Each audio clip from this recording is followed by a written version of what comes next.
Yo, I'll tell you what you want, what you really, really want. Another episode of That's What They Said, a podcast where we question the questionable lyrics of your favorite songs. Sarina&Scott, Spinelli, talking Spice Girls, Wannabe. Okay, before we get going here, for real, were you into Spice Girls as a kid? Hell yeah! Okay, I say that because on my mom's side, I should say, a number of my cousins were girls. On my mom's side, 1, 2, 3, 4, 5 of them were girls that were in my, the kid cousins. Yeah. On my dad's side, it's like almost the exact opposite. It's like all boys, right?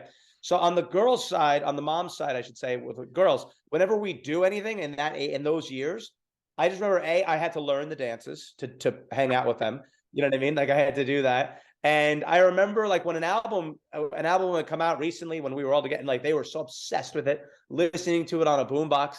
I saw, and everyone knew which Spice Girl they were or which one they like idolized. Did you have one that you like? I mean, you had to have been Mel B, right? I mean, that's 100%. Or no, Mel. Which one was Sporty? Sporty Spice, yeah. Mel. That's Mel C. Mel C. Well, so everyone were like, "Oh, you must be Sporty Spice." I love Scary Spice. I loved Mel B. She to me was everything. Well, I did too.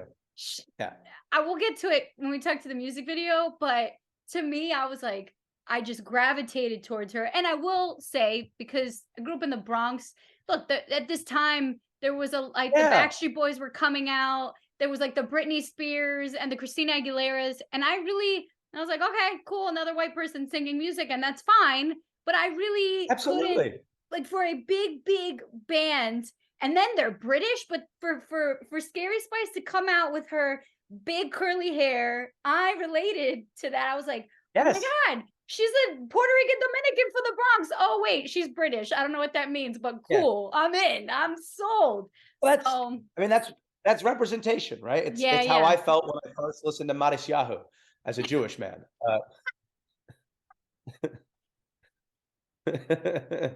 For people who are just watching this or who are just listening to it, just know she's laughing along right now.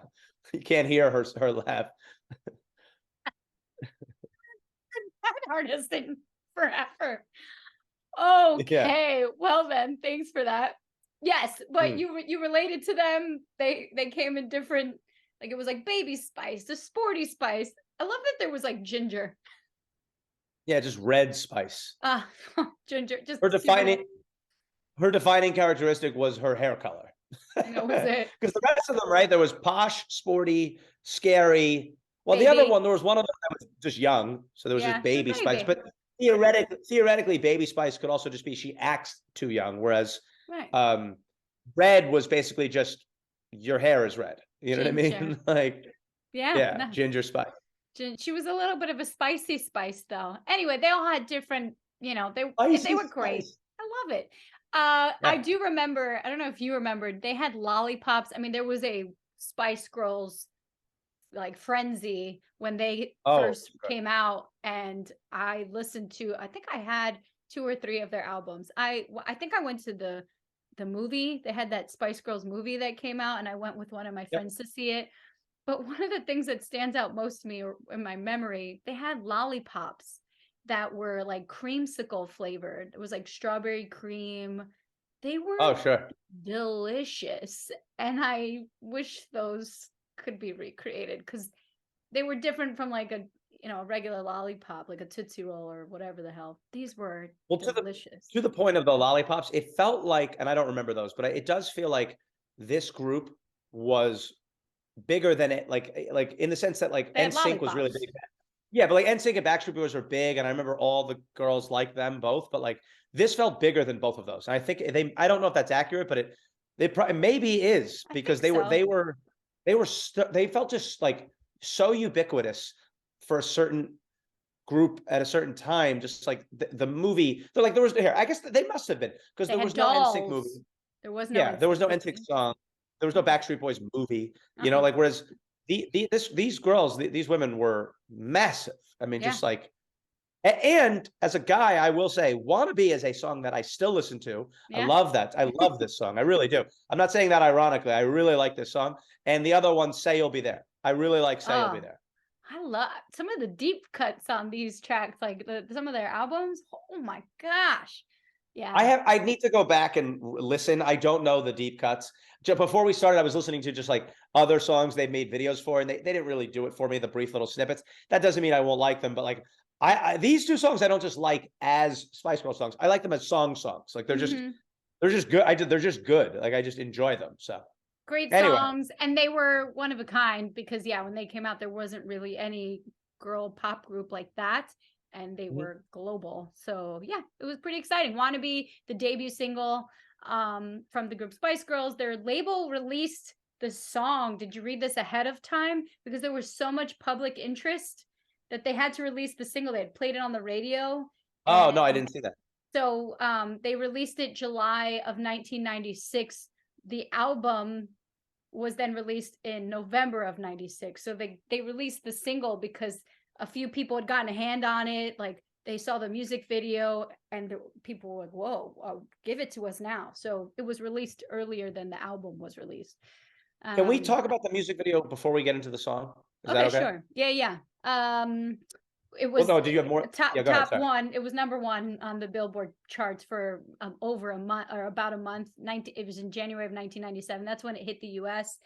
It charted on 37 different countries. So this song was absolutely ginormous, and it became the best-selling single by a girl group in the world, Wannabe. So yes, a lot of Yeah, I mean, I take back what I said. There's no question this group was as bigger than any of it. Now that we got the facts in confirmed. Yeah, and just also they had other songs that maybe weren't exactly as big as this, but were damn close and maybe bigger. I don't know, but like they were massive, so massive. But my one thought with the music video was this. I mean, we'll get into a couple other things, but like with the video. But one thought I had about the video was why in the beginning do they mess with those homeless people? I wrote that down too. What is leave that? them alone. You make them look so bad, and then you have to bring them back up. Like, just leave the guy alone. He was like outside cold, and they took his hat. I'm like, that dude's got to go now. Find another hat. That was such a bizarre, because everything else about them and their songs and their videos was all like positivity, especially like female empowerment. And then like not that female empowerment and messing with homeless people have anything to do with one another, but it was just it would be different if it was like an Eminem video where like before the action gets started, he like pokes fun at somebody, because he was always doing that. That's not what this group's vibe was. No. So like that they just like scene. It was the first scene. It's the first scene of their first video. They are just tormenting a homeless person, and then they go on into like a ballroom. Yeah, exactly. I just thought that was really strange. I had to watch it twice because I was like, wait a minute, did they just? Yes, they did. Yes, they did. Yeah, no, I don't think anyone even would remember that detail, because really what you remember is like Scary Spice jumping around with her big hair and the lime green tank top, and them kind of all dancing together. I mean, I got goosebumps. Like, this song was so fired. When I listened to it, I'm like, yo, these girls are my shit. It was great. Yeah. The apparently original it was name. Oh, go ahead. I was gonna say it was one. It looks like it's one long shot.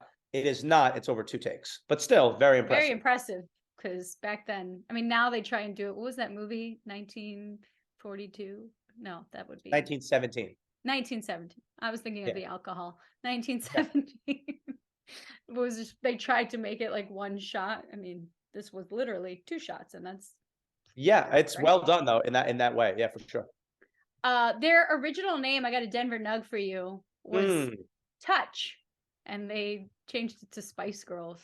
And this group came together. Calling them the Touch Girls would have been a little weird, don't you think? It's odd. Yeah. They came together from an advertisement in this it was like a magazine or publication called Stage, and they asked the question, this is hilarious to me, are you street smart, extrovert, ambitious, and able to sing and dance? Why would they lead with street smart? Yeah, that seems like the least valuable thing of all of those. Put these in order, like dance, sing, and then at the end, if you really want, like, what are you going to go fight people in the street? I mean, clearly you're not street smart. You're messing with a homeless man, but. Well, they also, I guess, again, I think the street smart thing mattered in the sense of like, these women were going to represent a level of feminism at that time. They were sort of that was I mean, not this, I don't know enough about everything they represented, but like they didn't want them to be just some sort of like pop queen kind of Yeah, thing. yeah. But I will say that I did see that from that ad, apparently there was one girl who like made the group initially, Yes, and Michelle then she didn't Stevenson. have the drive. And yeah, and then so I think Jerry replaced her. Is that right? Jerry, yeah, Ginger Spice. Oh, So no, sorry. She was replaced by Emma Button. That's Baby Spice. Sorry. Baby Spice, okay. Mm-hmm. But like, imagine being the girl who Oh, didn't make Spice Girls, or who did, but then got got fired before. I mean, like, just you must incomprehensible. be like, imagine if you just could go back and go, I wish I had more drive. I Or, I would mean, have. and also, how many people at that age do? Like, it's one of those things where That's her true. version of not having drive, like, she's working with a bunch of like Michael Jordan, Kobe Bryant types who are probably like insanely driven. And she was, I mean, again, she responded to this thing, so she was probably somewhat driven. But if I had known that like a thing I had done, if I had just really hard at it, would have been a guarantee to be that. Of course, I would have worked harder. But like, that just got to be such a gut punch. So we're dedicating this episode to her. To Michelle Stevenson. This is Yeah. for you. Wannabe was completed in 30 minutes, mainly because the group had written the song and composed parts of the song beforehand, but it was like 30 minutes, we're done. Two takes in the music video, we're done. This group was destined, without Michelle Stevenson, to come together and become what they've became. So I'll tell you what I want, what I really, really want. Let's get to the lyrics. Yeah. Oh, one other thing too. And again, Yes. this wasn't just because I'm watching the video and I was just like, feels like it might have been a little cold there for reasons that you can tell when you watch the video. That wasn't just my take on it. Obviously, it had been banned in parts of the world because of essentially the way that some of the women's nipples were Body showing. parts, yeah. Body parts were showing through their tops. And one of the executives for Virgin confirmed that by saying, the girls were freezing cold when this video was shot at night, which, as the quote goes, the girls were freezing cold, which showed itself in various different ways. Wow. This executive at Virgin said. It was like, Wow. because I remember watching it thinking like, maybe I'm just noticing. But then I was like, no, it's like a number of, it was obvious. Well, to me, it looked like almost over the top. Like it's a very, because they seem sexual and not sexual, almost within their own control. That felt like, this is clearly a man directing. You tried, yeah. You were trying to, because especially, it was Scary Spice specifically. She doesn't come off as this like va va boom. That's more Ginger Spice, Jerry. So, and those were the two sort of leading the song for this song specifically. But yeah, I mean, you don't get, that's why I think I liked Scary Spice so much, because it was like, I'm just doing what I'm doing. Like she seemed just as sporty as Sporty Spice to me. And so, yeah, for them to like sexualize her more, looking back at it now. Well, frankly, I also you could have argued that they were all Scary Spice, because every promo photo of them was always like this. They were all like mid scream or mid shout.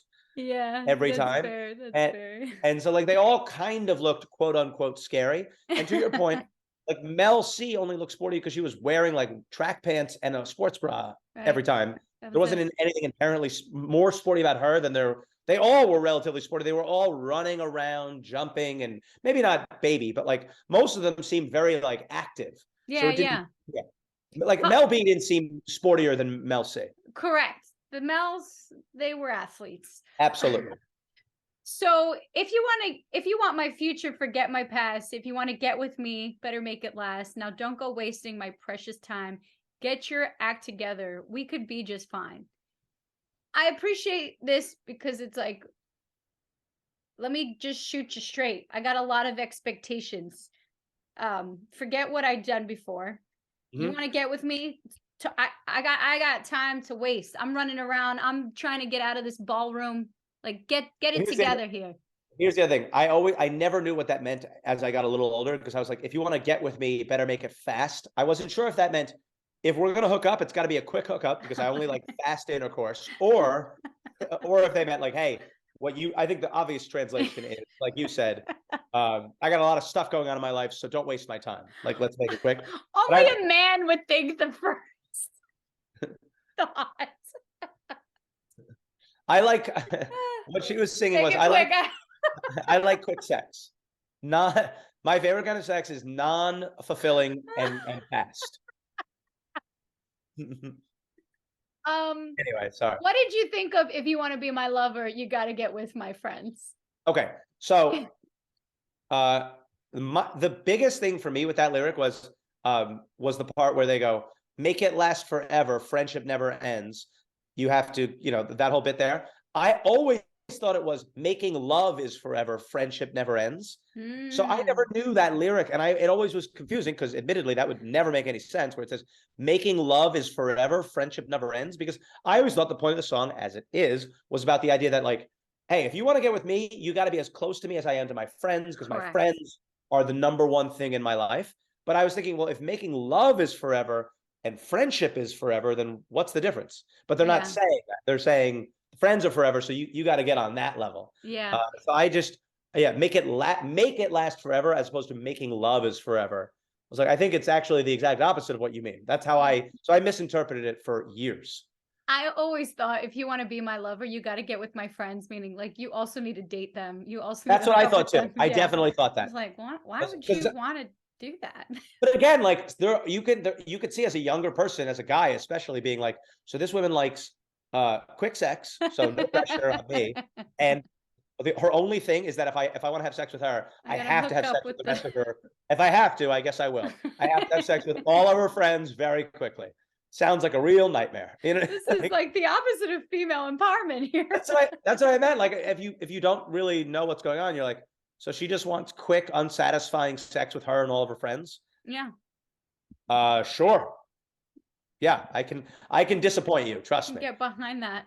Yeah. I also thought like, what if your friends suck? Like you just don't. I don't really. From the male's perspective, we always say like, what's the male version of the song as a response to this? Like, I don't. Your friends are boring.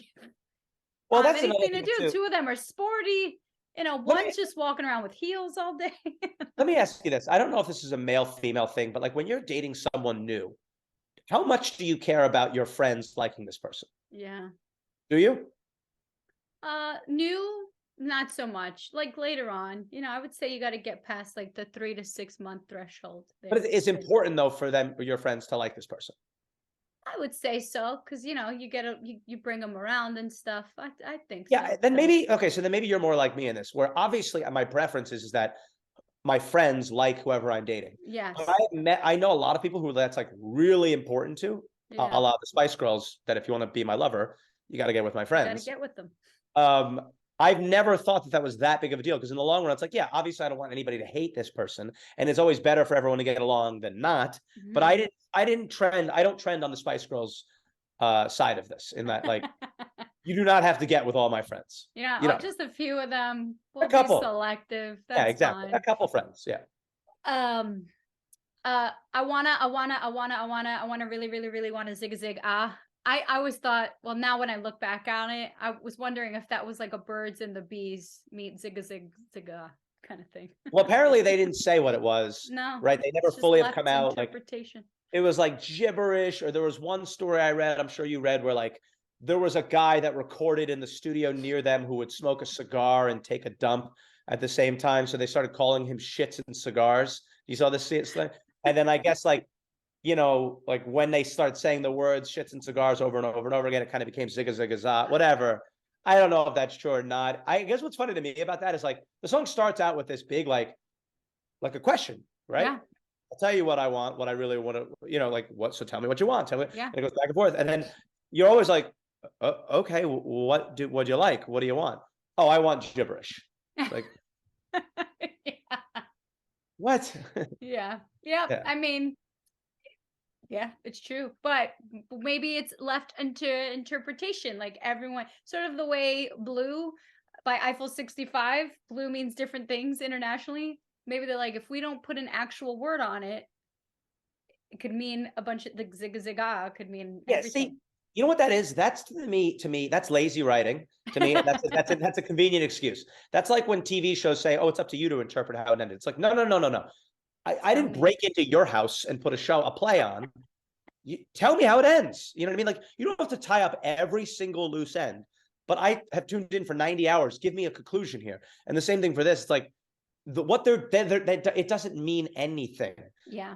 Like, it doesn't mean anything. And the same thing with the Daba D thing. Like, that doesn't mean anything. Like, clearly. And so then when you say, oh, it's up to you, that's like, no, you're taking like this avant-garde artist stance. No, you're not. You're not being avant-garde. It's gibberish. And you remember the song The Light by Common? Uh-huh. I forget which verse it is. I think it's the last one where he says, "Dicka-da, dicka-da, dicka-dicka-da-da. You, I'll tell you the rest when I see you." Right? I remember watching something. I cannot find the clip of it, but that was a placeholder that they didn't have a lyric. So he did that. And then they just liked the way it sounded. So they kept it in. But again, my point is they didn't say like, oh, it means what I want it to mean. No, it's just like, oh, it just sounded cool. It's an ad lib that sounded cool. But I'd rather you just be honest about that. That's all. I kind of like the Zigga Zigga if it was the shits and cigars kind of guy. So maybe so. Can we also both agree though that this Mel B rap verse slaps and is the best part of the song? The last verse, let's get to it. Yeah. So here's a story from A to Z. You want to get with me? You better listen carefully. This is the part where she starts listing, like, here's my crew. I'm going to introduce you. M likes it in your face. Okay, cool. You know what I thought that meant. Yeah. You got G like MC who likes it on a easy, which I was like, okay, I still don't know what that means. I can tell you what I think it means. Yeah. Yeah. V doesn't come for free. She's a real lady. Also, I'm like, oh, well, okay. You got to buy her a nice dinner first. Cool. Yes. And as for me, you'll see. Slam your body down and wind it all around. That sounds dangerous. I mean, let's just call. Okay, so first off, I love this verse. It still gets me hyped. So good. Apparently, I don't know if you saw this. The rumor is that verse was about having sex on ecstasy. Oh. Right. So we've got G like MC, so Jerry like Melanie C, who likes it on and then it's cut off. Okay. And it says Easy V doesn't come for free. But the way they say it, it's like when Biggie has that line where he goes, make dough like Jurassic Park did. And he basically cuts them off. Yeah, and that's kind of what's happening here, where she couldn't say, we got G like MC who likes it on ecstasy, but it's on who likes Easy V, but it sounds like ecstasy. So Easy V is supposed to be ecstasy, but it's like cutting off the end of the first, putting in a new term for the second one, and then the come for free is obviously what you think it is. Right. Now she's married to Beckham, so she did not come for free there either. She did not. You date and marry the biggest soccer player in the universe. That's fine. Yeah. I did appreciate this whole last verse and Scary Spice Mel B's voice. She and as for me, you'll see that. I mean. Oh my gosh. And she's a real lady. Like the whole thing comes together so nicely. It does. And like a lot of times when they do these rap verses in songs that have no rappers in them, it's like, oh, please don't do this ever again. It's so bad. No, right. Like, and like this actually works. Like, yeah, I don't want to hear her spit a hot 16 over Shook Ones. You know what I mean? But like, this to me works as a quick hang. And it's in and it's out. Like, okay, would it be better if like Left Eye Lopez was on this song, let's say? Sure. But like, you don't need to have she's not a real rapper, but it still works. And I just feel like it's so easy to hear when it doesn't work that you almost forget about appreciating it when it does. And this does. This is a lovely song. What a banger. When we're done here, I'm putting it back on again. Yeah. Exactly. You got any final thoughts? No, this song knocks. I really love this song. I really do. Not sarcastically, not ironic, nothing cute. I like this song. Period. The end. Yeah. I feel like my final thought is sometimes gibberish is the way to go in some of these songs. I know you didn't like the Zigga Zigga but I felt like it worked for kids, whatever, because a lot of their fan base was young kids and who related to it. They were they felt young. And so I felt the gibberish thing kind of worked for them, and they had other songs as they grew and developed. that change. But this one, I was like, yeah, I don't need to know. I don't need to know. Well, if you think about it, right, they were, I think it was like, they were like, let's say 17 to 20, 21 when they started. And so they are essentially, most of them are children who are singing songs for even younger children. Yeah. So it's all about, pop songs are about catchy, right? Like, and earworming. And like, yeah, like I think you're 100% right that for that element of it, it's 100% a better look to have something that you can just gibberish along to, especially for something that is worldwide. So any language, zigga zigga ah translates. Right. Exactly. It doesn't mean anything, So. Love it. I can't wait for us to both end this podcast so that we can go listen to the song 1,000 times over. Yes. That's it. Here's the story from A to Z. You heard it. Wannabe, Spice Girls. That's another episode of That's What They Said. Sarina Morales and Scott Spinelli. Zigga zig ah.